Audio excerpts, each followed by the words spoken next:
Hi guys, welcome to the video and welcome to Microsoft Flight Simulator 2020, the subject for today's video. Now I'm conscious it's been out on the market for 2 or 3 weeks. There's also been a lot of hype behind it and a lot of people have posted either videos or Twitter stuff or whatever it is, social media, both positive and negative. And we'll cover that in part during the video. However, this is going to be my thoughts, my opinions, and one of the early things we're going to discuss is value for money. Is it worth it? And in terms of how much you'd be paying for it. Now, in addition, what I'll be doing is looking at things like the user interface. We'll look at some of the scenery. We'll have a look at some of the nice fluffy clouds, etc. And we'll also drill down into the aircraft. And I will point out there are things in this simulator that I do like. There are things in this simulator that I don't like, and there's things that I'm largely indifferent about. But fundamentally, it's going to be my personal view of what is proposed to be the next generation in flight simulation. Now I'm conscious that this simulator sold over 1 million versions. Not all of those will necessarily be people who are familiar with the flight simulator genre. Now, unlike quite a few other people, what we'll be doing is including a look at whether the aircraft handle realistically, whether what state the systems are in, and how we feel about that. Because fundamentally, for me, flight simulation is about trying to mimic, copy, or enjoy the actual flight. Now, my personal opinion is that the front end of this and the user interface looks a little bit gamey, and some of the colours also look a bit gamey. However, if it has the desired effect of immersing you in the world of flight, then that is all good. So the first thing we're going to have a look at is what you actually get, how you get it, and value for money, I suppose, is the first thing we're going to look at. Right, so it's available really from 2 places. It's available from the Steam store or the Microsoft store, and it comes in 3 flavours. So let's have a look at what we get and how much it costs. Let's scroll past the nice shiny pictures that are designed to sell it to you, because that's obviously what they're designed to do. And it may be that with a system you guys have you can achieve that. For me, I can't achieve all of it. And it brings me to the first element, which is this. This is the minimum requirements. It's like any game. Minimum requirements basically means it's going to run like a tractor, but it will actually run. I haven't got sports car spec computer by any stretch of the imagination, so I don't run it at its full glorious 4K whatever. My specs are in the description for the video. However, please, I'm not a guru. I don't know what hardware you need to do. I don't know how to optimize things. In fact, I've had to go onto various YouTube videos and look for how to optimize my system to get the best out of it. And what I will say for those who aren't familiar with flight simulators, when you're getting your first-person shooter or Minecraft or whatever it is, and you're getting 150, 180, maybe 200 frames per second, for a flight simulator, you'll be happy if you get above 45, and it's just the way it is, guys. The amount of processing and information that's going on with world mapping and all sorts, it's just the case. I mean, the days previously I was happy with some sims at over 25. The original Flight Simulator X, for example, I couldn't get it more than about 25 frames per second. The key thing is if it's aesthetically pleasing to you, you're happy with it, and it's smooth more than anything, then for me that's a win. But as I say, I'm no guru, but there we are. Right, 3 flavours. It comes in 3 flavours, but 4 different formats of the 3 flavours. Easiest is at the bottom, Premium, Deluxe, then you've got the Deluxe, and then you've got the Standard. The reason why I've left the Standard is to the last is because of this. If you want the Standard version alone, you have 2 ways of getting it. You can join the Xbox Game Pass for PC, get it for free. Boom. If you're part of Xbox Game Pass, it's £6 or £7 a month, something like that. I don't know off the top of my head because I'm not part of it. But you get it for free, at which point you might as well just download it and have a go. Nothing to lose. You can also, same version, so you can still add any of the freeware aircraft, scenery, whatever that's out there. But if you already have the Xbox Game Pass, I would get it. If you don't have it, you're going to end up paying £6 to £7 a month, at which point after 10 months you're paying more than just the standard version. So that's the first thing I would say in terms of highlighting. Now, I've bought the standard version. I bought it for a couple of reasons which will become apparent. Deluxe version is £20 extra, and the premium deluxe is £30 on top of that, so it's £50 above the standard. And the question I would then ask is, well, this is our basic standard, what do we get for that? And is it worth £20 to get the deluxe edition and another £30 on top to get the premium deluxe edition? So if you're looking at top of the whack thing, you know, you're looking at £50 more. It's nearly double the price of the basic game. Right, so this is a nice little picture in terms of what you get. Now, everything that's blue comes in the standard, silver is deluxe, yellowy mustardy colour is premium. And as you can see, you get 30 airports as standard with the standard, 35 and then 40, so you get an extra 5 and then an extra 5. So for a lot of these airfields, they are what you would call iconic airfields in the flight simulation or real world, and there's lots of them which are interesting either in terms of the aesthetics, the scenery, the approaches, whatever it may be. But things like Gibraltar, for example, the approach flies around the Rock of Gibraltar, and it's quite a short runway which has water at each end, so it can be quite sporty. Innsbruck is, well, it's probably the iconic flight simulator approach that a lot of people have fun with. John F. Kennedy, JFK, and a lot of these. Paro International Airport in Bhutan is another one that's iconic within the flight simulator world. Again, difficult approach for that one. Queenstown Airport, New Zealand, that's a difficult approach. Toncontin is quite an interesting approach. If you ever watch any videos on YouTube about those approaches to there, it's really quite impressive. So as I say, these sort of blue ones, they're pretty much iconic, and they're very nice to have as the base level in the sim. So then the question comes with, well, the next 5 that you get are, you get 5 for £20 more.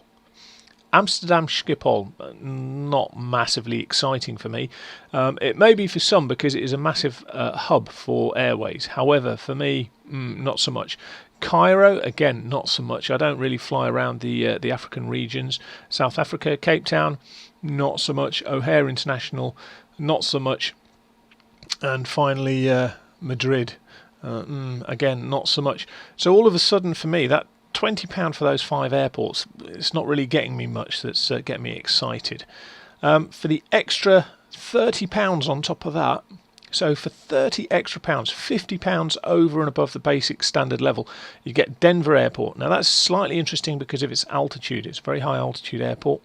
Dubai International, yeah. Frankfurt Airport, a very busy hub. Again, it's not overly exciting for me. As somebody who lives in the UK, Heathrow, again, a very busy hub. Quite something that I would quite like in the sim. However, what I would say is that these are enhanced airports.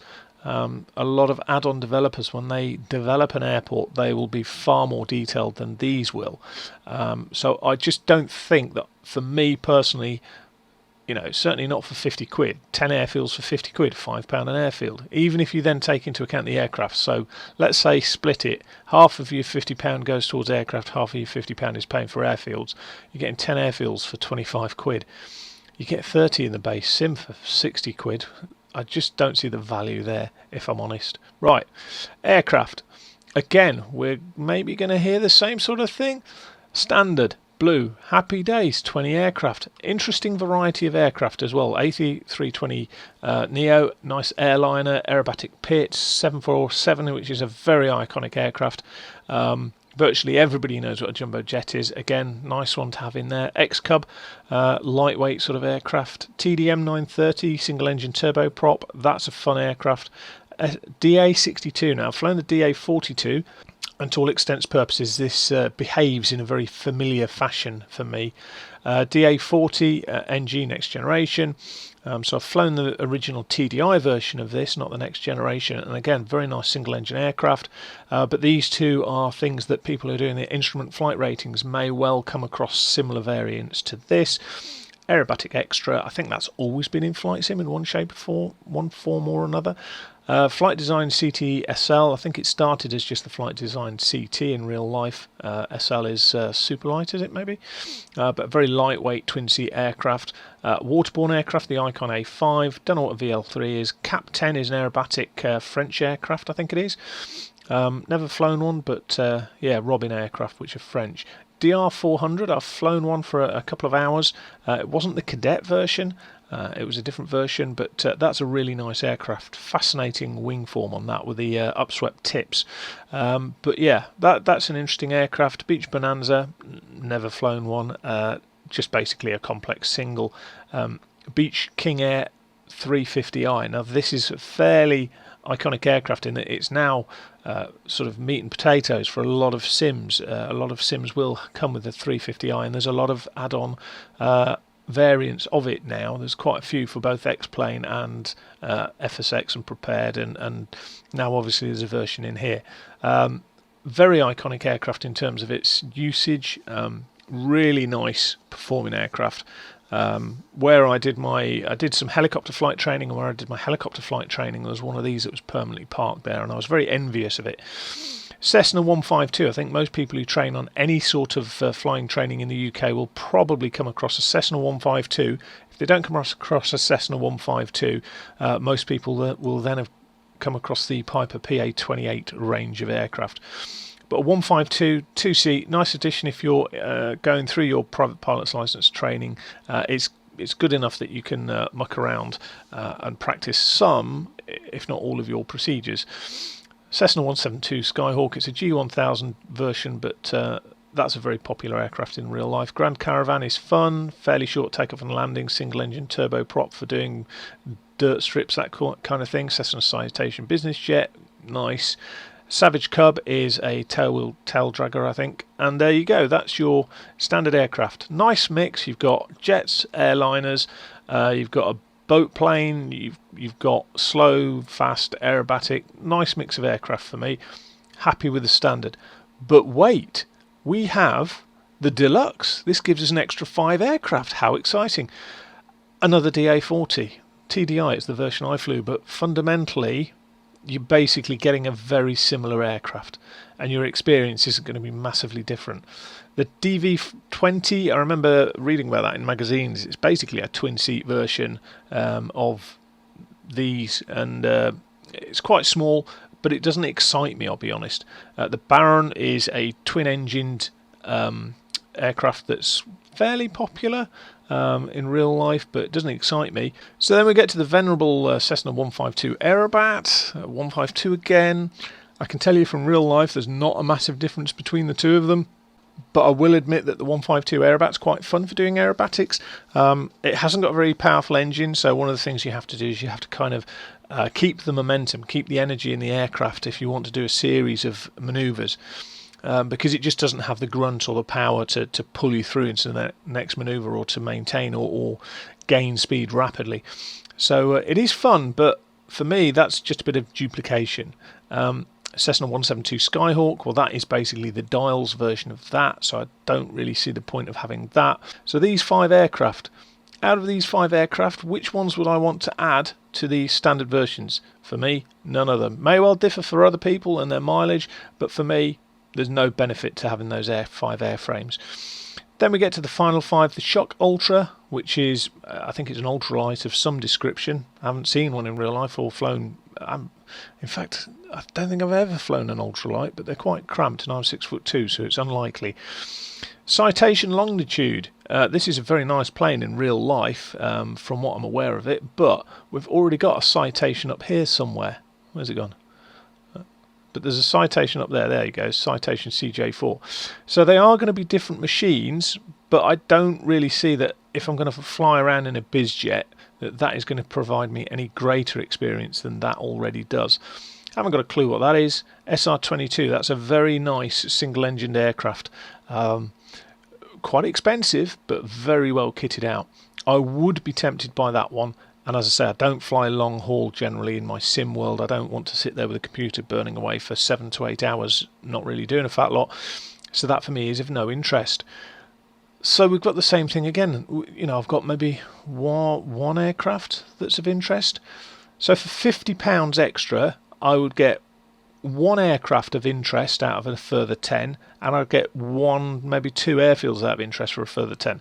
I think you can see where this is going. So I bought the standard. Obviously, it's horses for courses, whatever you guys think you would prefer to do. But what I will say is that from what I've seen in terms of the aircraft and indeed the airfields, they're not on a patch with what you would get if you went to one of the payware firms, Aerosoft or whatever. So nice. Do like the basic selection of both aircraft and airfields, but there's not enough value for money for me to pay for the deluxe or the premium for either the aircraft or the airfields. So we know what we're getting. Let's have a look at it in the flesh, and what we're going to do is go through various bits about it. So when we boot up finally, this is what we're greeted with, and as you can see, it's got 4 main tabs across the top, and then each screen will obviously bear testimony to that tab. So what we'll actually do, welcome tab's this pretty one here, profile is all about yourself, it'll tell you how many hours you've done, etc. Market, and more importantly, there's lots of I don't know, goals, I suppose you'd describe them as, things like that. However, here we go. Marketplace is basically add-ons that you can buy through Microsoft. What I will say is, personally for me, any add-ons I buy, I will generally be buying direct from whoever makes it. A couple of reasons. Firstly, it benefits them because I have no doubt that any intermediary distributor is taking a small slice out of the pie. The second thing is, it's much easier if you do have issues to go straight back to them as the developer. So generally speaking, I probably won't be using that, but that's personal preference. However, we haven't got much to choose from. The official content is here, and these are okay. This is an issue that I have in terms of the pricing. I didn't mention it earlier because obviously we were just looking at what it costs you to pay for each individual package, so to buy standard, deluxe or premium deluxe. However, if you buy standard and you decide at a later date you want to buy the deluxe or the premium deluxe, wow, that is just absurd. So instead of that £20, you would end up paying an additional, instead of the £20 difference, so instead of the difference between 60 and 80, you're going to end up paying an extra £66.99, £67 just for those 5 airfields and 5 aircraft. That is obscene. That is just absolutely obscene. I don't know. No, not good. If you want to get the premium deluxe, that's £71, and the premium upgrade, so yeah, the prices are just ridiculous for these. I've got no inkling as to how they're working this at all. You know, let's go back.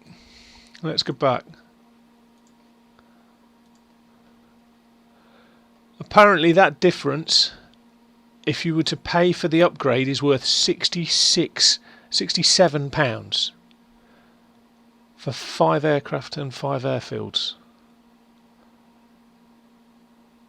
Seriously?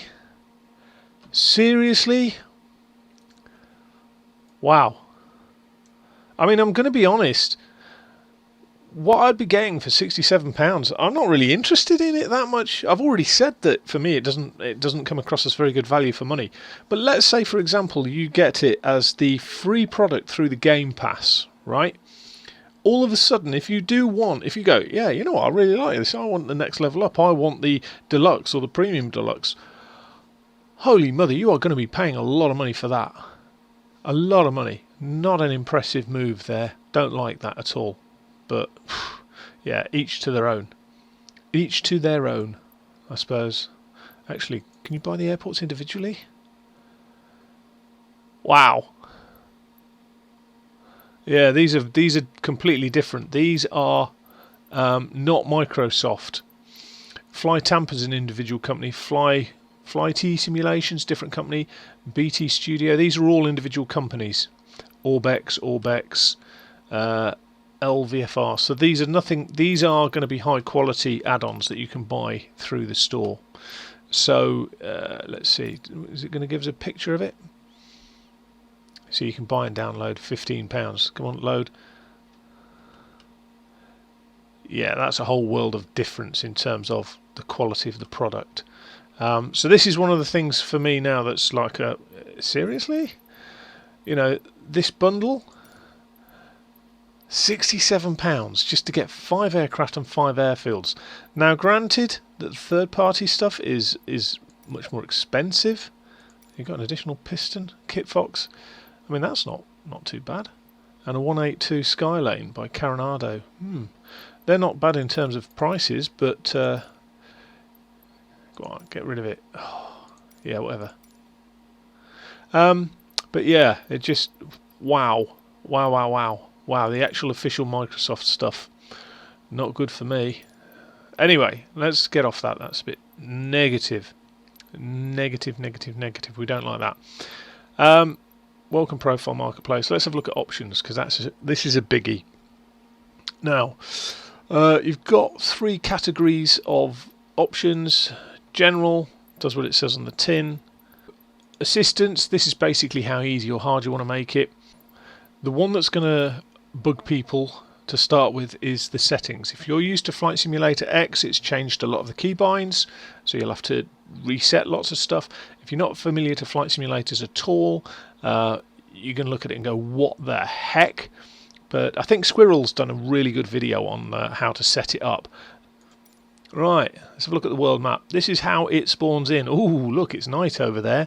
You can see the last flight I did was messing around with the 747 over near Japan. So let's go over where it's daytime, round to the UK, and you can scroll in on the map.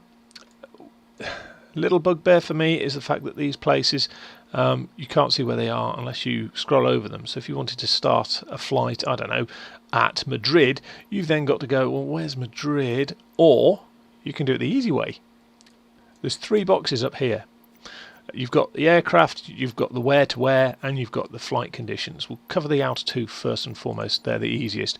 Aircraft does what it says on the tin. Turboprops, airliners. This is all of the aircraft, and then you've got turboprops, airliners, jets, props. Props, and you can see it's a nice little mix. This is a download I've found, but it doesn't seem to work at the minute. But you can see nice aircraft. That's fun to fly. That's fun to fly. That's fun to fly. That's all we need to worry about. These, they're okay to fly for me. That's another free thing that was on the interwebs. I'm not quite sure about it, to be honest. I don't think it's got. I haven't flown it, so I haven't bothered. But I don't think it's got much going for it at the moment. Citation, yeah, looks nice. Looks like a citation inside, and prop liners. We'll have a look at prop stuff in a moment. But what we will do, we'll just demonstrate a couple of bits. Okay, where are we going? We're going for here, freeware. You'll remember that we mentioned the DR400-100 Cadet. That is that basic thing there. Looks identical, but the DR400-140B Dauphin, or Dauphin, I'm not quite sure the pronunciation, that's pretty similar to the variant I flew. Very nice aircraft, lovely in terms of handling. I think there's a lot of wood in its construction as well. It's quite an old school aircraft, and it's got this really weird thing with the nose wheel being slightly offset with the strut, you can see just about there. So yeah, it's a fun, interesting aircraft. Never flown that thing. Looks fun. Basically it's going to be complex single engine prop, so yeah. And there's a few issues with flight models and whatnot, which will be something that I use the Cessna 152 particularly to demonstrate. It's probably the easiest aircraft in the entire inventory. But there's a guy who's done a load of, I think it's 30 or 40 free liveries for the default aircraft. So when you go up here, when you have the original liveries or the original aircraft, I think they've only got 1 livery each. Something rather pathetic about that. But this guy's done a load of liveries looking, they're really quite good. Really quite nice. You know, they're nothing spectacular, but at least they give you some variety. but I just fly around with the bog standard one because I'm looking at the inside, not the outside a lot of the time. So aircraft, flight conditions, you can have it set up as multiplayer. I'm being miserable at the moment and off. You can have your traffic as live, never tried it. AI, which I generally fly around with because I find it less irritating sometimes, or off. Live weather if you want it. I live in the UK, so generally we have cloud at 2,000 feet covering the entire sky, which isn't great for VFR flying. Please excuse the phone, but for some reason it's going crazy. So I generally don't use it live because we have rubbish weather. If I lived somewhere sunny, I would be more likely to use it as live weather. Preset is exactly what it says on the tin. Here's your presets that you can go for. The last flight I did was overcast, so what we will do is choose few clouds so that we can actually see what we're doing, and custom. Here we go, look at this. This weather you can mess around with. However, there's a big issue here with regards to turbulence. For some reason they've decided that turbulence can't be turned off in the game. I don't know why, I don't know whose decision that was, but when you go on the forums and have a look, it can't be turned off. Now, what I would say is there's a few irritating things with the aircraft. Some of the noises are unrealistic.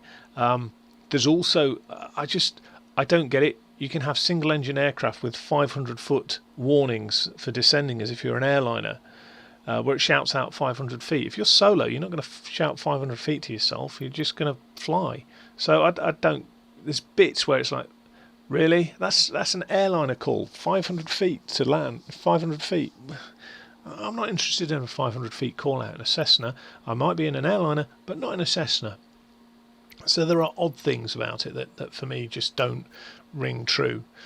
Okay, let's get rid of that. Departure airport. In this case, we're going to go from East Midlands. Now, what I'll highlight this. You can search, and what we'll do is we'll search for Nottingham. And there are actually two Nottingham airports. If I suppose you could say East Midlands is Nottingham. It's not really. It's outside of Nottingham, but it's very close. But East Midlands and Nottingham, and this is Nottingham Tollerton. So there are. If you just search on the place name, it will bring up more than one airfield if it's related to that area. But we want East Midlands in this case. Can zoom to the details. Let's zoom in, and here is a bugbear for me. Which building's which? Which parking's which? There's no buildings. So you don't know if that is adjacent to a terminal building, that is adjacent to a terminal building, that. Now I'm familiar with the airfields, so I know that the general aviation is down this end, the freight and cargo is this end, and in the middle is the passenger stuff. So some of these will be adjoining jetways, others will not. So yeah. Bit of a pain for me, and the size of these labels are just ridiculous. So it's just, yeah. You can choose what airspace you demonstrate, etc. So I've got all the airspace on. Is that military? Yeah, Shawbury. I thought it would be because it's got panhandles. This is its mats. Here, this little inner circle is its ATZ. It's ATS, which is the air traffic zone. Outside it's got the mats with these panhandles. This is the military air traffic zone. Military airfields, because they have fast jets, tend to have the mats to protect them a little bit more. But yeah, so it does have a lot of airspace shown. What it doesn't have shown, freakishly, is the airways. Now, unless I've missed something here, it doesn't show the airways. However, let's go to Dundee. We'll put a route in for Dundee. Dundee, there we are. And again, you can delete the arrival set as the departure if you want it to go the other way around, or zoom the details. We will go in and we'll look at it. Now, here's a throwback to, that's just a straight line, throwback to the flight planning in FSX. Your flight planning options will be exactly as people remember from FSX. Direct GPS, VOR to VOR, then you've got IFR, which is low altitude airways or high altitude airways. Strictly speaking, these are not necessarily the real world categories, but it's what they've got in as the categories. So what we'll do is we'll look at low altitude airways. And it's produced a route for us. and the route has some elements that for me are outstanding and other areas where it's garbage. And what we can do is I'm just going to bring this over a moment. This is SkyVector. This is a real-world flight planning piece of software. So we're going to go EGNX, so flight plan. EGN, can't type today, an X, and we're going to what's Dundee again? EGPN. And our route is going to go via the Trent VOR. What's next? I don't know why it's done Trent twice. The Tiphill intersection, Denbigh, Pole Hill, and then to EGPN. So let's pop that in, and it comes up with our route. Now here's, in fact I'll enlarge this. You can see that it's the same basic shape as that. Okay. The difference here is that that yellow line here is a standard departure, which is currently blocked by a massive label, and then at the top Dundee unfortunately doesn't have any standard arrivals, but if it did have a standard arrival you'd see a sort of mustardy coloured line up there. Let's get this back up. Okay, so that's our airways route. Let's have a little look at this, because I find this one of the things where it's got a really good bit and it lets itself down. A lot of the times it will actually pick up the airways. So we've told it we want airways route, and we want it to go from, this is the yellow bit where it's got the standard instrument departure, thumbs up like that. Not had that as a core part of the sims before. Really good, well done for that. So a Sobo, whatever they're called. And then we pick up the airways and we go, yeah, we've got an airway here, we've got an airway here, we've got an airway here. Oh, let's just fly direct. Now if you look, there is an airway routing that comes up here all the way up to Tala, and then there is an approach, an instrument approach, or you would fly from there and you'd then go and self-navigate for an instrument approach. So there is an instrument approach, but I don't think there's a standard arrival, I don't know. But you will notice that this big long route, the vast majority of the route is not actually on a real world airway. So even though I've asked it to put airways in, it hasn't actually done it. I would have expected it probably to have gone up to about Tala here and then maybe cut across if it didn't think there was a standard arrival. But it's weird that it can be so well designed that it will pick up, let's get rid of that now, so well designed that it will pick up the fact that that has got a standard instrument departure, and it will follow that to Pole Hill there, and then it will just go stuff it. We'll ignore all the other navigation and airways and we'll just chuck you straight at Dundee. Real shame, real shame. It's a good start though, but what we will do is if we do EGPH, which is Edinburgh, let's get that up. Now if we zoom in, you'll see a couple of other interesting things. We've still got our mustardy yellow departure. It comes up with this flashing white thing. I'm not sure what it is. I don't know, because if I zoom out, if I move my mouse out, it disappears, look, as I'm moving my mouse, so I can't click on it. Not really quite sure what it is. But if I go up here now, you can see that for Edinburgh we've actually got an arrival. And what I'll also point out is if we pull up the navlog, you get a vertical profile, which is really nice. We like that. Also what happens is as you move the mouse over the various points, you can see it comes up with what those points are in terms of the name and the part of the profile it is. And if I go all the way back here, you'll see that we've got Delta 0, Delta 1, Delta 2, Delta 3, and then Trent. They're copied down here, 0, 1, 2, 3. These are the points for the standard instrument departure, the SID. So this is really nice that it's actually picked up that these are the SID departure points. So very nice. I do like this overall. What I would say though is in terms of actual correlation to reality, there are some areas where it's not actually strictly correct. So my word of warning is if you do want to go and fly on something like VATSIM, where you might want to do instrument flying along airways, don't use this to plan. It's just not accurate enough. It's just not good enough. There's enough stuff out there to plan stuff free, be it SkyVector just to do the airway stuff, or SimBriefs, free SimBriefs, very good.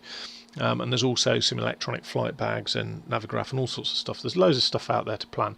But certainly from a sort of beginner's perspective, this is complex enough and effective enough, and quite often it will find the proper SIDS and stars.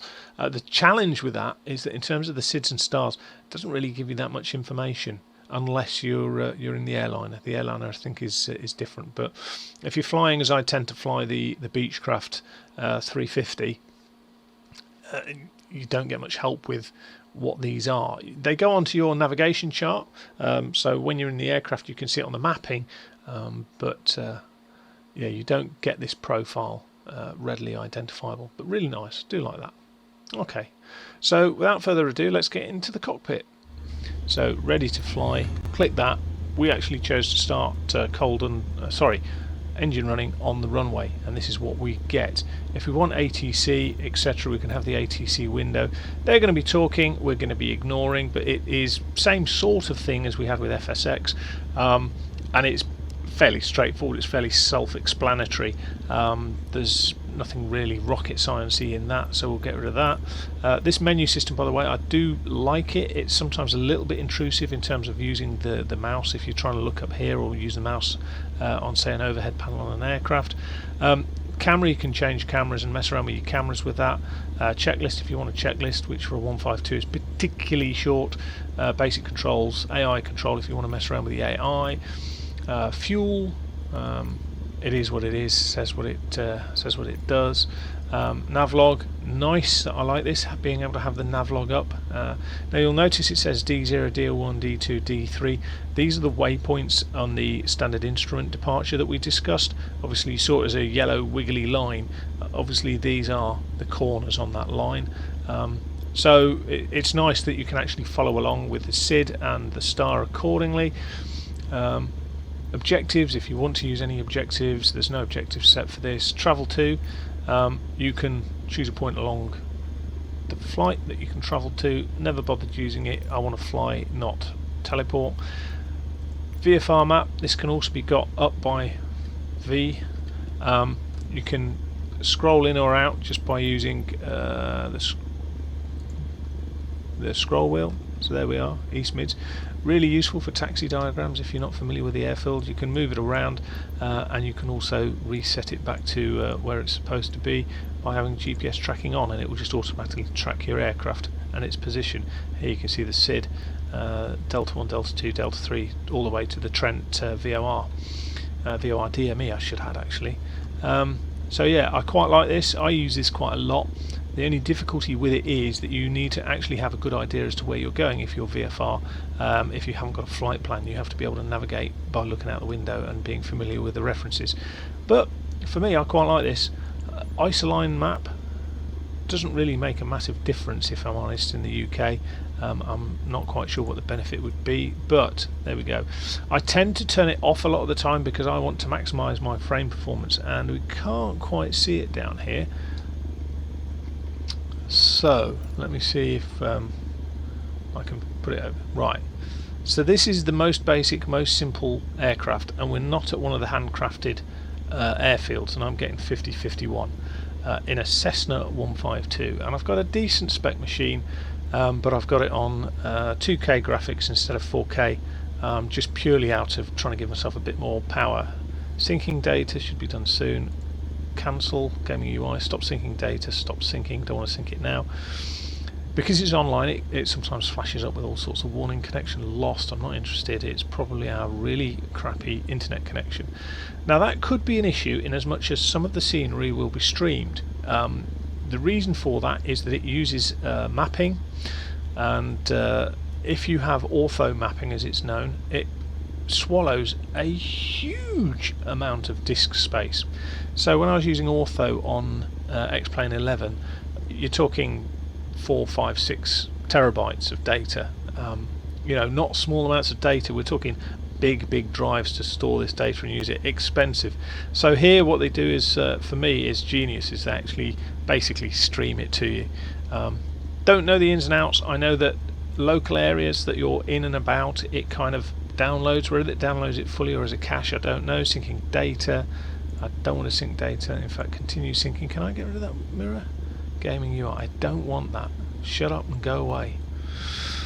But yeah, frame rates, they are still an issue in this, and I think to get the best performance, it's exactly the same thing. You need a decent PC and you need to optimize the PC to the sim. Okay, now this is we're going to have a look at the Cessna. If you can't get the aerodynamics right in a Cessna, you've done something wrong. I will point out these are basic aircraft. These are not super expensive add-ons. They're not uniquely crafted add-ons, so I would expect there to be some, I wouldn't say issues, but some areas where they're maybe not as high fidelity as you would want. In terms of switches, this is probably not going to be too bad, but there are a number of switches in most aircraft. You can have tool tabs or tool tips come up. There's a very natty thing where somebody's written a small add-on that you can drop in the community folder that gets rid of the tooltips. The reason for that is they're massive. They're like big black and white labels. You know, they're sort of this size, and as soon as you move over this, it whacks up this tooltip and you can't see what you're doing. Absolutely awful, horrendous, one of the worst bits of the program. But there are some bits of this that are non-clickable, and therefore you can't really use them. There's other bits that are really quite useful, but there are the odd occasional unclickable bits. So yeah, in a Cessna 152 it's maybe not too bad, but certain aircraft like the King Air, it's awful. Right, so Cessna 152, really basic aircraft. The camera system, by the way, it's not great. Again, you have to kind of set it up. I've set it up so if I use the right mouse button, it scans wherever, which is, for me, it's how it's set up in X-Plane 11. So, go away. Let me chuck that on the other monitor, actually. Oh, it won't let me do it. Play offline. Bugger off. Okay. So, you can set up the camera to move around. At this point, we're going to look at the world of graphics. One of the key things that has been made is an improvement to the graphics and the imagery. And even the default aircraft look absolutely gorgeous. Lighting, shine, reflective textures, the texturing, because Cessnas tend to be quite old, bumpy, lumpy things. This is a nice shiny new one though. I wouldn't mind some weathered aircraft in it, you know. Very, very nice. The whole thing as a default aircraft, it showcases the graphics very, very well. Really does. The visual effects in terms of lighting, really love them. Really love them. Now I get a bit motion sick if I start moving this thing around too much, because you can see it. What it does is it kind of tilts, which is a bit weird. It's as if it's got some sort of inertia to the camera. Really weird. But all round, very nice looking aircraft. It's got the flaps nicely animated. As I say, it's not the most complex of aircraft, but as a default aircraft it looks quite beautiful. Not quite sure what's going on there. Look, it's almost as if the shadow is being created in 3D. Successfully connected. Woohoo! Yeah, great. You can see what I mean about the seasick effect. Whoa. But that's almost as if the shadow is being cast from a triangle as opposed to just a whip aerial. That's weird. I've not seen that before. Not seen that. What? What? Right. Other than that, really beautiful. Really nice. Don't know if the door handles are clickable on these, if you can open the doors or not. We'll jump back inside. As I say, you can have a drone camera as well. It's always worth having a button. So that's me looking around with the mouse. I also have a hat switch that I can look around with, so I can look out and have a button to recenter it. Have a button so that I can jump in and out quite quickly. Yeah, it just helps, particularly with airliners when you're looking up here. You can slew around in the cockpit, which is a nice feature, so you're not fixed. in terms of your position, and you can always recenter it. Absolutely gorgeous. Right, let's get this thing airborne and we'll have a quick look at the flights. Now, I haven't quite got my rudder pedals set up correctly, so we'll probably slew around. First bugbear. Virtually anyone who's flown a general aviation aircraft will be used to using the toe brakes on the pedals to release the parking brake. None of the aircraft in the sim allow you to do that. Not a single one. And I find it really irritating that I start powering an aircraft up, touch the toe brakes to go, and it just sits there. I find it infuriating. I do not understand why there can't be a link that says if somebody presses the toe brakes, take the parking brake off. Just absurd. Just absolutely absurd. I just don't get it at all. So you can have a keybind for it. I think I did have it. Did I have a keybind for it? Let me see.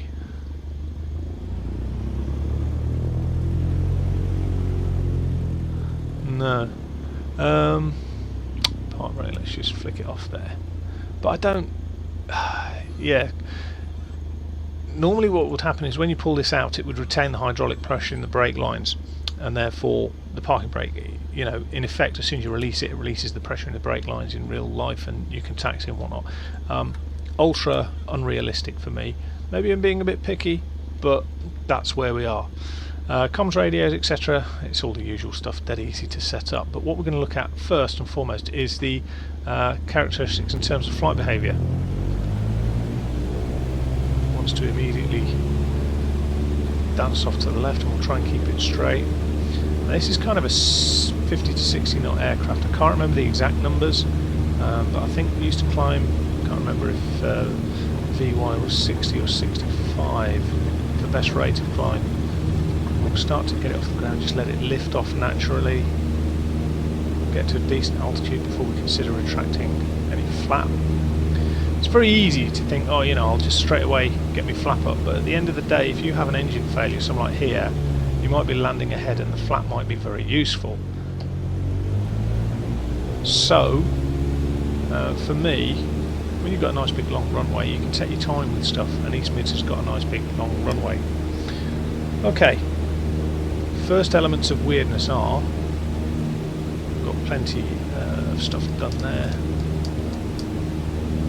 Just mess around and get ourselves accelerating to a decent level. Cessna 152 hasn't got the greatest performance. Okay, one of the things from the old flight simulator was slew, where you could press the Y command to slew. Let's have quite a fast climb. You can slew in this, and we're going to use it because otherwise this would be taking ages to get up to altitude. But basically, if you press Y, it goes to an outside view and you can see where you are. And I've drifted right a centerline, which is very naughty. But the altitude buttons are the same that you used for the old one. I don't want to contact Manchester Centre, you can go away. So, as you can see on the right, now I know some people don't particularly like these elements on the outside screen, but for me I quite like them. At the end of the day, yes, it's a simulator, but it's still fundamentally a game, and you want to make sure that it is set up how you want it to be set up. What we can do now with our speed is certainly get our flaps up. So, let's get rid of that. At this altitude, we're going to need to pull a little bit of the mixture out.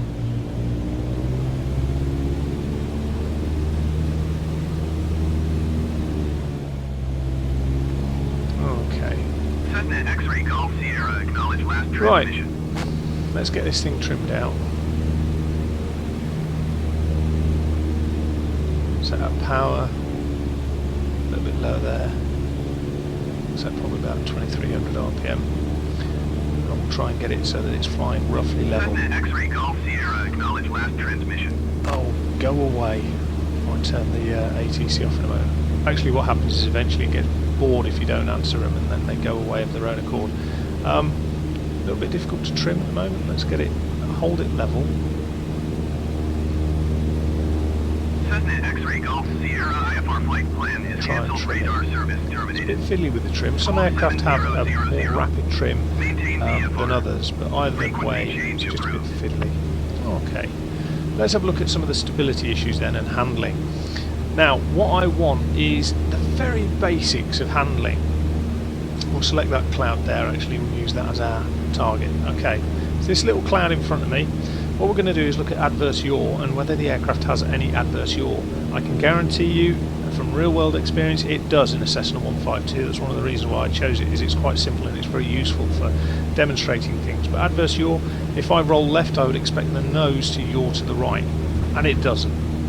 It stays absolutely rock solid planted along the axis of the aircraft. We'll go to the right this time. No, nothing.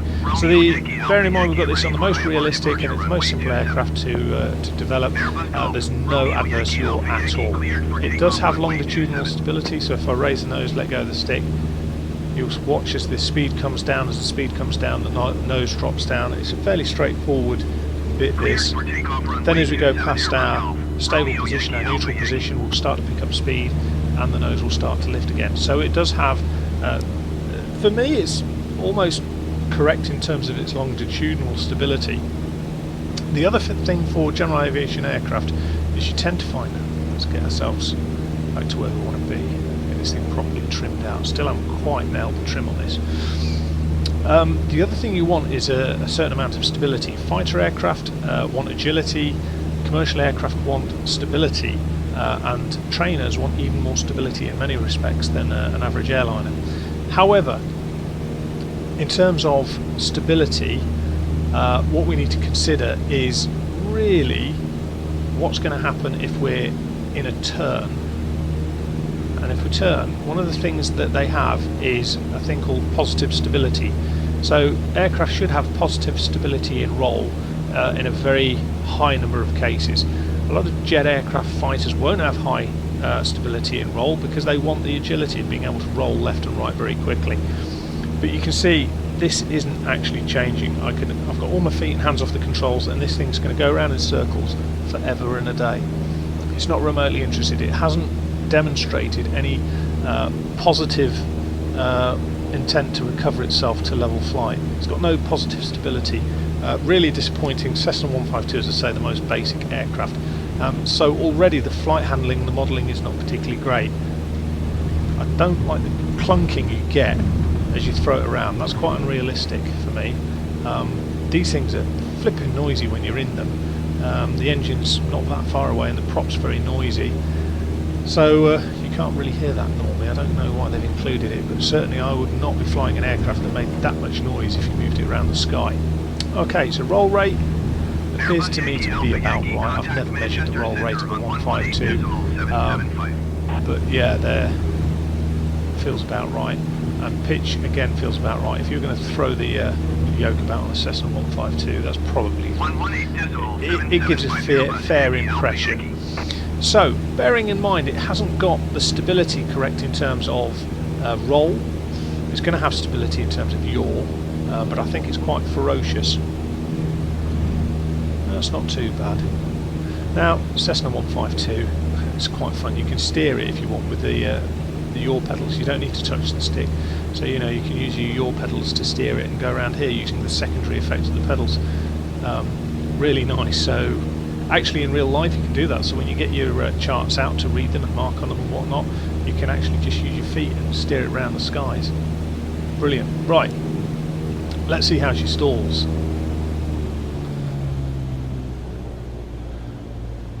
The stall, just taking a lot of speed off by increasing our nose attitude.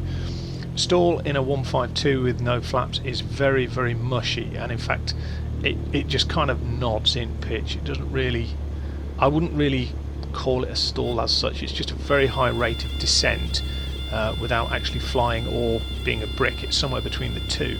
So exactly as you'd expect. Now, bearing in mind it's shown no real stability issues in terms of problems, in terms of our previous check. It's exactly as it is in real life. All you know about is a stall warning horn go off. And actually one of the techniques that I was told by my instructor, if you're ever really deeply in the poo and you're IMC in a Cessna, one of the things you can do, not recommended as a usual flight trick, but you'll see we're going down at about, as the nods go, it goes down between 600 and 900 feet per minute, and we're barely going forwards. So one of the options you can do, particularly if you've got quite a strong headwind, you can just hold it like this and descend to the ground, and you'll have a really hard bump at the bottom. But you know, bearing in mind some landings that people do in their little Cessnas will be fairly sharpish going down. It's a fairly sturdy little beast, but you can see I can play around with it on my feet, I can dance around with it and whatnot.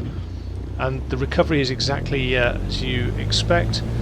One of the things to do with recovery is you can pitch it down and throttle up pretty much at the same time, but one of the things they always look at in terms of CPL is make sure that when you recover, you remove the cause of the stall. So it's not necessarily just a case of pitching down or powering up. You need to understand why you've stalled. But that's another thing. Right, flying through a cloud, the effect is gorgeous. Looking around, little wisps of cloud there, solid cloud. I've got no qualms, that's beautiful.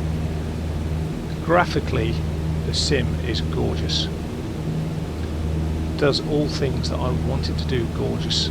Absolutely gorgeous. And of course, using real mapping, you can now do VFR. So for a private pilot, in terms of practicing your VFR navigation, this is just brilliant, just epic. Cannot fault it in that respect.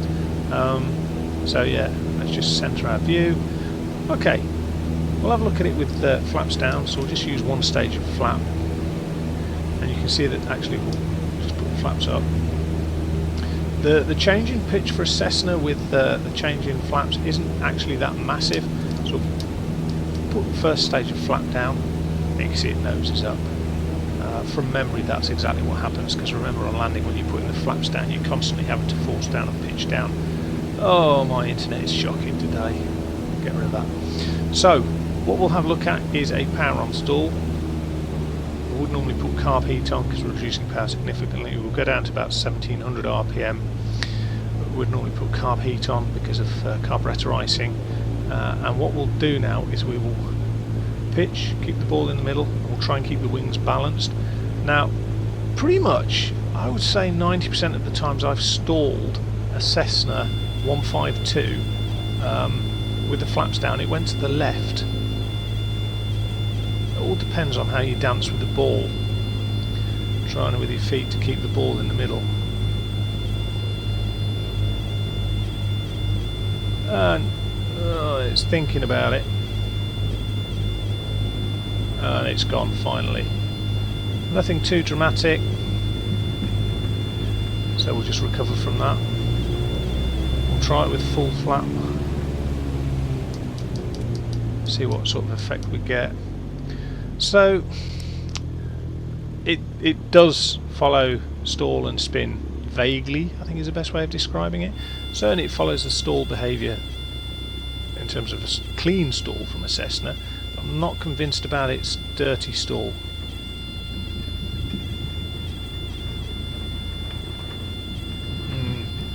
You see, I've just got backstick, I've got no rudder input, and it would have been a lot more dramatic than that. So for me, stalling with flap, no, it's not accurate. Let's get rid of the flap, because what we're going to do now is go straight into... In fact, just noticed I didn't have any power on with that. So let's try it again with 1700 RPM.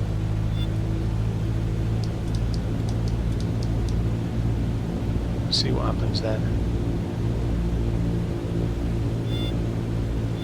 As I say, power on generally for me ended up going to the left. Maybe it's just because I was fatter than the instructor. That's a bit more like it.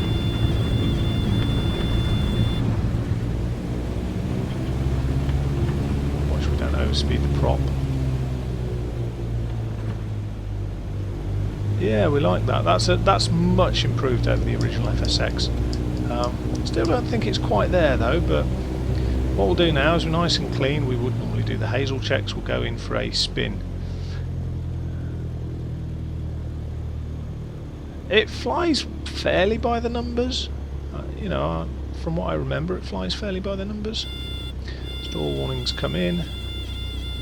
Stick all the way to the stomach. Full left. Ooh, it didn't want to go into that, did it?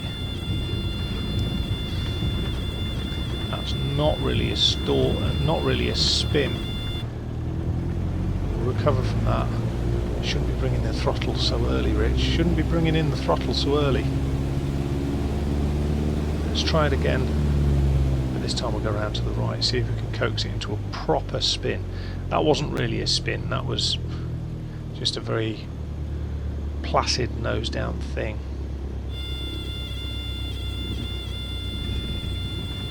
Come on, over you go. No, that's nothing like real life. I've got full right rudder in and it's just not doing it. Now, Cessna 152s in real life, if you're ever in a panic, let go of everything, and although we're quite close to the ground, you can see what happens. Cessna 152, very stable aircraft. If you ever get into a panic, actually, IMC, if you're in cloud and you get into a panic, one of the advice elements I was given is just let go of everything. Aircraft will sort itself out. The only thing you've got to watch then is mountains. Okay, so in short, flight dynamics for me aren't quite there. In fact, they're quite a bit away from where I would want them. However, you know, I would argue it's better than FSX. Virtually anything's better than FSX. But now we get low down. If you look on the left, you can see the frame rate. We're down at 47 frames per second. That's not too bad considering on the runway we have 50. Got decent clouds. What we might do is rack up the clouds a bit and see just how bad this can get. So this is a fairly simple aircraft. What we'll do is we'll jump into a different aircraft, we'll rack up the clouds, we'll rack everything up and see what sort of impact it has on frames. Okay, here we are, into the sim. Yeah, nice effects for rain and whatnot. We do like the rain effects. Looks a bit miserable out there. But yeah, that's a bit horrible. I do like the reflection on the glass of the screens. Maybe it's a little bit over the top. For me, it's fades in and out though. That's nice. Do like that. Hadn't noticed that before. But grey and miserable out there. Do like the rain effect. Beautiful haze effect in the distance in terms of what you can see. Good stuff. Jolly good stuff. Right. Important thing is frames down here are still decent. So we've still got 45-50 frames per second. This is a slightly more complex aircraft, but not massively so. But we are hammering it with weather and clouds and whatnot. Let's just jump outside a moment, and you'll see where the issues are. Here's the runway, and we've got runway boards all over the place. I don't know what the logic is in terms of how they've placed these things, but they're clearly breeding. They're all over the place. God knows, I have no idea. This looks like Charles de Gaulle compressed into 50 square yards. It's ridiculous. Absolutely ridiculous. Yeah. And again, I'm not overly keen on the grass texture. It looks a bit like a scouring pad. But for me, I so desperately want add-on scenery in some general aviation airfields because this is just absurd. So we're going to try a couple of things. The first one is going to be a check in terms of rudder authority. The second one is going to be a check in terms of the engines and their behaviour. And then the third one is going to be a check in terms of the engines and their behaviour at altitude. And I will explain why now. So, in terms of... get rid of those again. In terms of the rudder behaviour, basically what we should be in is a position where with full rudder, with an engine out, we should barely be able to contain the tendency of the aircraft to yaw and roll towards the dead engine. So with a prop aircraft it's particularly exaggerated because the slipstream from the prop goes over the wing. That increased speed of air actually produces lift. As soon as you remove the prop's slipstream and you end up with just the normal airflow over the wing, it actually loses airflow, loses lift, and therefore drops. So as a result of that, what you end up with... Abby, come!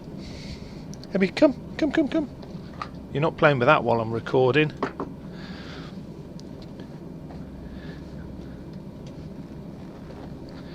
So as a result of that, you lose lift, you lose thrust, you lose a lot on the the internet. You lose a lot with the lift, and the whole. You lose a lot with the performance of the wing as a whole, and therefore, twin engine prop is quite significant in the effects we should feel. Now, having messed around with twin engines without any sort of pneumatics, one of the things that's memorable is you end up with your leg quivering, because the strength of trying to hold the aircraft with the rudder at full deflection is really quite something. So we'll see what it's like on this, and we'll see just how impressive it is. So let's remove the parking brake.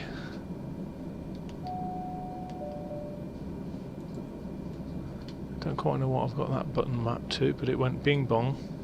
Never mind. Bring it up to a bit of power. Watch what's happening with the rudder. Now, one of the things I've noticed is the acceleration in the turboprops is disturbingly slow. We're in quite a slow aircraft at the moment, and the acceleration is just horrific.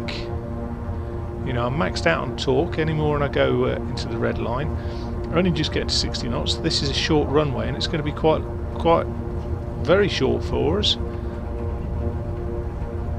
Let's let it fly off. It wants to fly off, so let's let it go. Gear up quick as we can, and then what we're going to do, very naughtily, just going to push that. And it has to be said, it's really easy to control with the right rudder. Of course, we've got still getting an increase in speed. Actually, that's too easy to control. Full power on one engine. Let's just check. Yeah, it's full power on engine. We can climb away quite comfortably, and putting all the right rudder in isn't an issue. So yeah, not very impressed with that, if I'm honest. I don't think it's at all realistic in terms of the rudder deflection needed. Okay, before we fly into Spain, let's turn around to the left. We're probably into Spanish airspace now. We'll turn around, and then what I'm going to look for is the relationship between the torque and the interturbine temperature. Now, what should happen is, as you're climbing, generally the limiting factor is torque, and then as you get to a higher altitude, generally your limiting factor switches from being torque to being your ITT, your interturbine temperature. A little bit of a stutter, You can see the frame rate's holding between 40 and 45.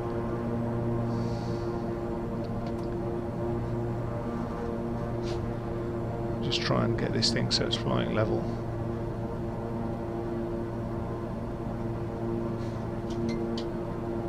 Trim's a bit of a pain with it.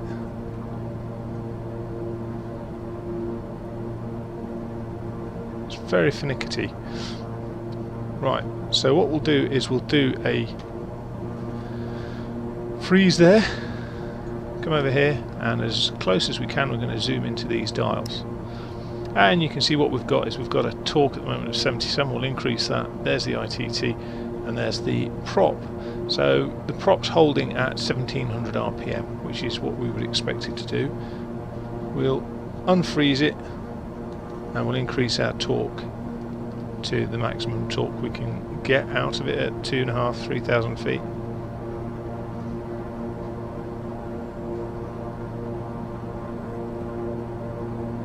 Which is about there.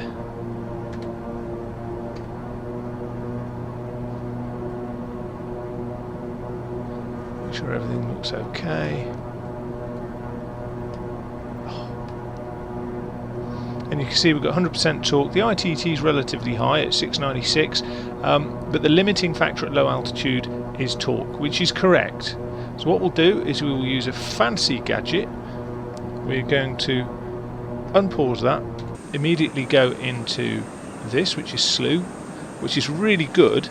I really do like this facility. And we're going to go zipping up to about 25,000 feet, well, probably just less, 24, maybe 23,000 feet. So at this higher altitude, what we should find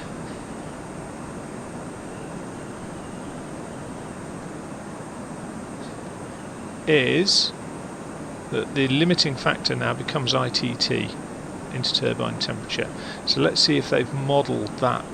In fact, we'll go as high as we can so that the ITT is as high as it possibly could be. probably 24,000 feet. That would be something reasonable. I'm just going to retard the throttle a bit, and then I'm going to restart us and center the view. Should have done that first. And what I can do is just bring the ITT back, the throttles back, to reduce the ITT again, or the torque I should say. Get rid of that. It's flashing because we're not pressurised at the moment, I don't think. Whoa, don't want to do that. I'm trying to trim, because obviously the trim settings for lower down aren't working here in our thinner air.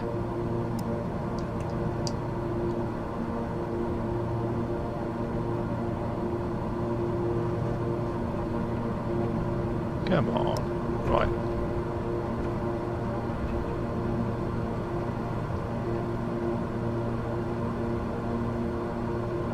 Gentle climb, it's not going to hurt anybody. Right. So what we'll do now is make sure it's level. Wings level, it's wanting to roll slightly right. Ain't a problem. Come down here. Let's see what we've got. Let's raise the torque a little bit. And if you see, look, the torque is still the limiting factor. So there should be a swap over point as you get to a particular altitude, and it does vary depending on all of the various conditions available to you, but we should get to a point where actually the limiting factor is not the torque, but it's the ITT. Now, although convention would dictate that the higher you go, the colder the air, and therefore the lower the ITT, in reality, if you do the research on the interwebs, that's not the case, and so generally what you should see as behaviour is that the ITT becomes your limiting condition and your torque is no longer your limiting condition. So yeah, there we are. As far as I'm concerned, the actual relationship between these two, to the best of my knowledge, is broken. If anyone wants to add anything to the comments, then feel free, but as a result, consequently, my opinion is that the turboprop modelling in the sim is still not where I would want it to be. Okay, so this is a nice little aircraft. I do like this one. This is the Citation CJ4, the business jet, and we're at an interesting place, Courchevel. And I don't believe that you get much in the way of jet traffic here. You'll see why in a moment if you're not familiar. But the first thing I'm going to say is that this is one of the one of the enhanced scenery packs. So if you look around it, it looks absolutely drop dead gorgeous. The other thing you'll notice is that it blends in lovely with the scenery, so that the texture and the mesh is very nice. If we come around here, you can see it basically drops off a cliff. There you go. So we're going to take a jet down here, which isn't common. I wouldn't expect jets to come down here. And you can see the undulations in the runway, which is a lovely feature that previously didn't exist. So just beautiful modelling of that. Do like that. We're going to set the jet down, and we're going to mention something before we go. So let's just pop back inside. We'll do that, call up the controls, and we'll look at VPC and sensitivity. Okay, I was messing around with it earlier, so I'm going to set it back to what I normally fly it at, but it's not going to make any difference to what I'm going to demonstrate. Okay, so these are the curves, and basically the curves are in there for sensitivity. What it means is because of the curve down here you've got very low sensitivity, so what you can do is be very accurate with your flying. So for a large stick movement you get a very small response. Up here for a large stick movement, or for a stick movement, you get a very large response. But fundamentally it doesn't really matter, because maximum stick deflection gives you maximum roll response, and the same with the vertical sense. So in theory, once you're at max stick deflection, the response from the aircraft should be the same regardless of where your sensitivity is. Look, and this bears with it one of my issues. So let's get back to just about where we were. Right, so a lot of people fly at about -40. I do it about -50. It doesn't really make much difference. What I would say is that if you're on the default straight line one, it's going to be quite sporty a lot of the time. So let's get that done. Apply and save, go back, resume. Okay, the autopilot in this, one of the things that it had with Flight Sim is that it assumed every aircraft had an auto throttle. So when you plugged in speed, it didn't use pitch to control the speed, it used the throttle, which was completely wrong. You'll notice on this, there's no auto throttle on this aircraft. So really your vertical modes are limited to flight level change. So although you've got speed here, that's not affecting your engines, that's affecting your pitch. So you've got flight level change, you've got navigation, which is left right following a flight plan, heading, which is left right following where you set the bug, approach mode, which is following an instrument approach, back course, altitude is basically to hold that altitude that you're at, yaw damper autopilot. This is incorrectly demonstrated, so it's not doing the sounds on this particular aircraft, but basically what happens is you get autopilot disconnected, autopilot engaged. That doesn't engage the autopilot, that does. That's the autopilot button. So that's what actually gets it to work. This is basically an emergency disconnect is the best way of describing it, which is why it's got yaw damper AP disconnect. This would be the thing, if you want to get rid of all the automatic flight, you would just hit that and it goes down and you get the bing, or you get autopilot disconnected, whatever it is in any particular aircraft. And there's your autopilot switch, which actually you could either, to turn the autopilot off, you could either do that or you would do that, but I'd suggest you don't want your yaw damper to disconnect at the same time, so in real life you just use autopilot. But that's just a little thing, is that shouldn't say engaging the autopilot. I think it's the King Air that does that, but it's to the best of my knowledge it's wrong. And then you've got vertical speed and VNAV. So this thing does have VNAV, however, don't expect it to look after the speed. You have to look after the speed. In terms of the cockpit of this, it's very nice. It does have FMS, flight management system, so you can do FMS routes. It's not true to life, but it is quite fun to use it. So what we're going to do is completely unrealistic. We're going to career off down the mountain in a twin engine jet. I strongly suspect this wouldn't be anything like real world, but one of the things we find is that without the hill, all of the aircraft seem to be quite sluggish in the early stages of accelerating. It also has got, as I note, the braking bug or the taxi bug, the slow speed bug that FSX used to have. It doesn't seem to have that for me anymore. But what we can do is get rid of the parking brake, hold it on the brakes, spool up the engines because we're going to need them at absolutely max chat for this. Once they're stable and fully spooled up, let go of the brakes, correct for any wind. Down over there, make sure we plant the nose down, and speed's coming up nicely, and let it just fly off the end. Don't sink. Don't worry, we're not going to sink. Speed's increasing nicely, altitude's stable and now increasing. I'm going to turn around here. One of the things I would say is this thing is like a jet rocket, so as soon as you're off the ground, look at that. Look at that. It's a little bit stuttery for me at the minute. The frames per second, because it's a complex bit of terrain, is down to 30, maybe 35, 36, 37. But look at the scenery. Look at that. Now, what we'll do is we'll put it into a climb to get over this hilltop here. Look at that, I've got 2/3 throttle and it's accelerating past 260. Should be able to get it quite full power. This thing should climb like a homesick angel. Yeah, look at that. Okay, so let's have a quick discussion over why I've got an issue with this aircraft. Are we going to clear the mountains? Yes. We discussed sensitivities.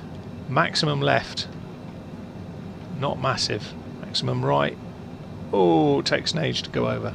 Maximum left, takes an age to go over. My feeling is that although we've got maximum sensitivity at the end of our joystick travel, it's taking too long. Now I appreciate it's a business jet as opposed to a fighter aircraft, but that seems to take a long time. So I do question that. If there's any bizjet pilots out there, citation pilots particularly, who can advise on the maximum roll rate of a citation, that would be great. But one of the key things for coming here was to marvel at the scenery. It's beautiful. Bit stuttery, but absolutely beautiful.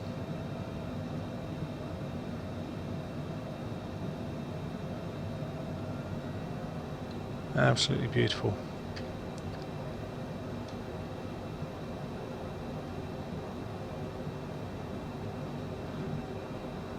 Right, so that looks like we're heading in pretty much the right direction. We're a little bit high. In fact, that looks like it there, Courchevel. We're going to try and land the jet back on there whilst we talk. So, in terms of autopilot, it's much improved over the original FSX. In terms of aircraft behaviour, for me it's much improved over FSX in some areas, but the flight handling and the turboprop modelling are not good in this aircraft. Absolutely not good. I'm going to cheat a bit and put the gear down to try and slow down, because we don't want to be fast for this.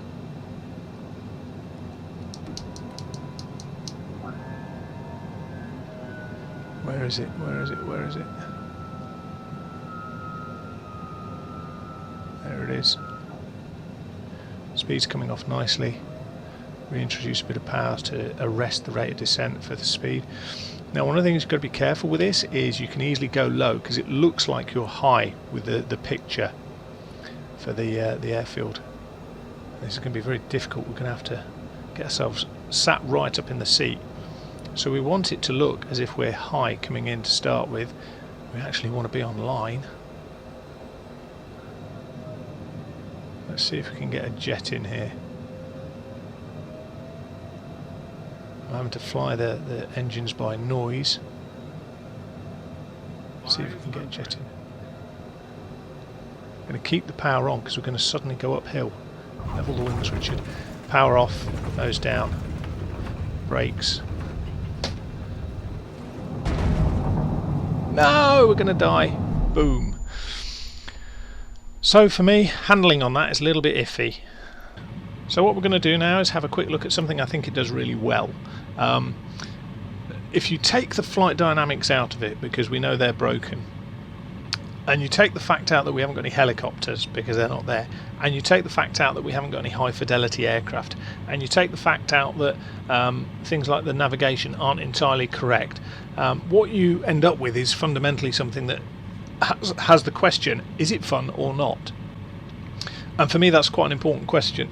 So what we'll do is we'll have a mess around here, just a very brief one, and as we do we can talk about the summary.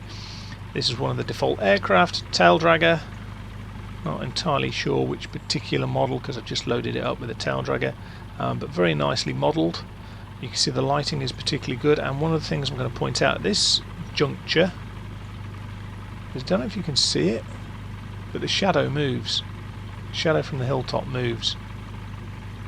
It's just about visible there. If I leave my mouse there, you can see within a few seconds it's moved on. There it is, look. The line of the shadow there, you can see it moving. It's better on the airframe look to see. Never seen that in a sim before. Maybe it's because I'm not looking for it particularly, but that is just stunning. And the mountain and the trees. Okay, so this is actually add-on scenery. One of the other things I wanted to do is to see how well they blend in. This is by this is Machmell Fisheries. I'll drop the link for them in the description of the video. However, this is technically free. This is freeware, but made by a company who also do payware, and I'd recommend their stuff. It's really, really good, particularly if you like bush flying type things. That's their world. But we'll get airborne, we'll have a quick look, and we'll talk about the I suppose the summary of all that we've discussed and all that we've seen. Right, so what we'll do is we'll take off the stupid wheel brake that's now got an allocated button to it.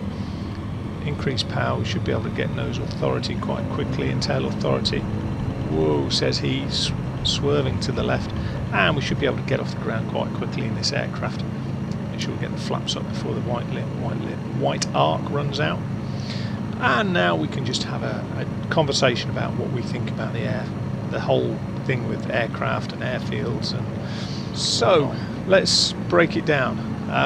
Cost to start with, I'd recommend that for me, or I wouldn't recommend, I would say that the basic package is the best value for money, particularly if you get it free because you're part of the Xbox Live setup that I mentioned at the start.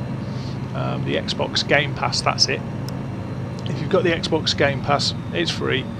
best value for money you can get.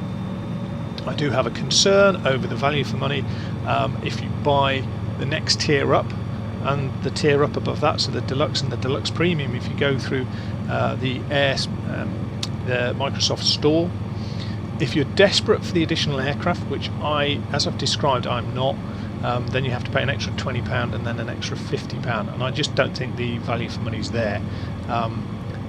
There's not enough in terms of flight modelling particularly, and graphics that for me make the aircraft stand out against what you already get.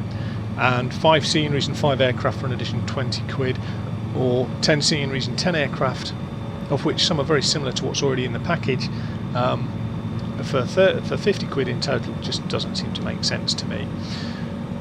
Then we come to, what are you going to use the sim for? Really, this is the kind of, for me, is the peak of the sim. It's just pootling around doing stuff. The reason being is that whilst the flight planning is pretty good, we're limited. There's only 8 training missions. It's only on 1 aircraft. There's no instrument flight training, which there was in FSX. There's nothing like that, and therefore, for me, it's quite a limited package in terms of what it can teach you. There's no manual. So of course then what you've got to do is teach yourself, or buy via internet, YouTube's forums, whatever it might be. But I think the lack of a manual is quite poor, even if it's just, you know, a PDF or something like that. For me, it could have and should have been done a bit better than that. Then you look at the actual flight planning. The front end is fine. Got no issues with that. It's nice. It functions fairly slickly. Once you get used to binding the controls, it's not too bad. They're not too difficult. There's YouTube videos all over the place about it. In terms of the front end, as I say, absolutely spot on. The next bit is once you get to flight planning. Flight planning is much improved over the FSX P3D stuff. Still got a few gripes with it. It's still got a few areas where I think it could do better, but fundamentally it's much better. And I particularly like the inclusion of SIDS and stars for those who want to do the instrument flight. Now, the planning of airways isn't entirely there, so even if an airway is there, it's not always picking it up, but it's far improved. ATC, for me, I don't really enjoy the ATC, but it's not a ground shift in terms of its development and changes. It's very similar to how it's always been.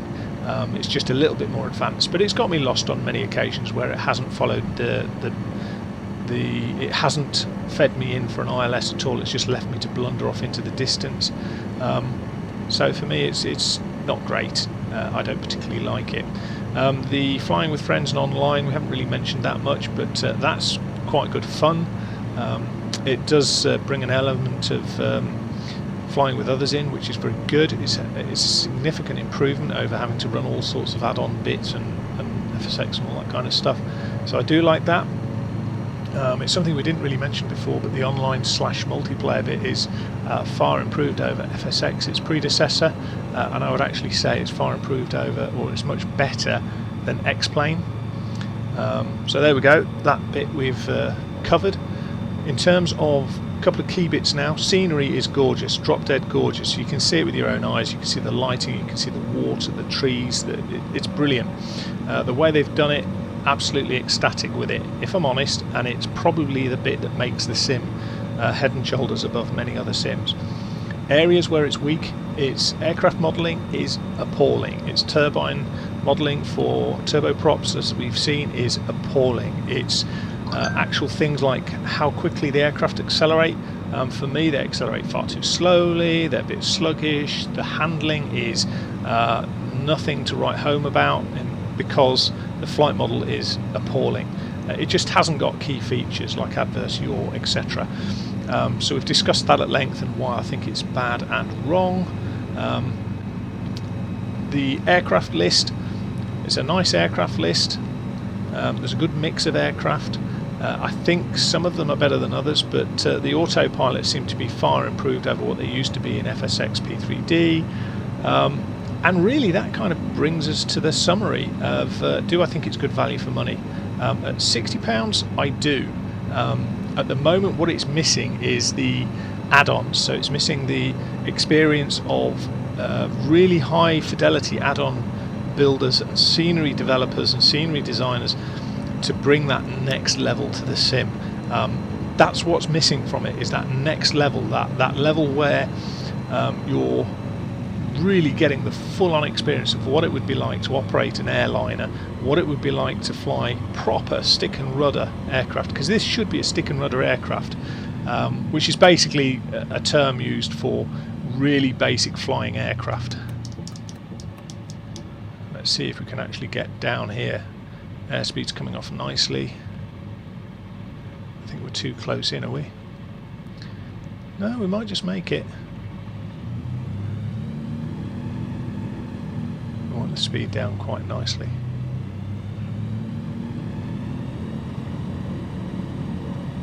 Still a bit fast really. We want to get over the trees though and clear the trees. Try and sit up in a seat a little bit. Bring the throttle in just to cushion it a little bit. But drifting too far to the left.